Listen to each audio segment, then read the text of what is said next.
முன்னே கடந்து முன்னே வர வேண்டாம் என்றும் அவர்களை பின்தொடர்ந்து அமைதியான முறையில் உங்கள் சரண கோஷம் மந்திரம் மட்டுமே நாங்கள் ஒழிக்க முடியும்.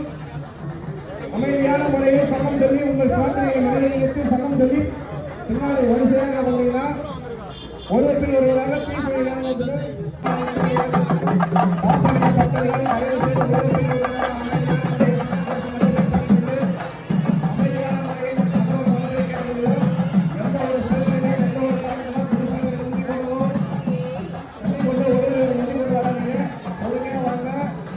கோரிக்கைகளை மனசில் நினைச்சு பிரார்த்தனை மனசில் நினைச்சு ஐயப்பா மந்திரம் மட்டுமே உங்க நாவலை சொல்லி இருக்கிறாங்க. சுவாமியே சரணம் ஐயப்பா.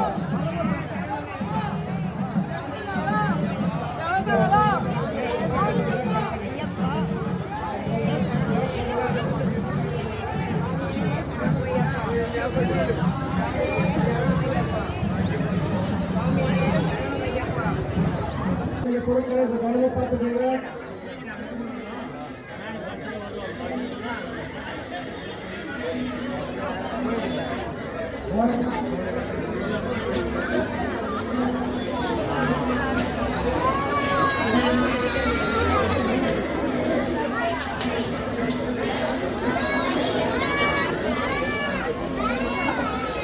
Come on.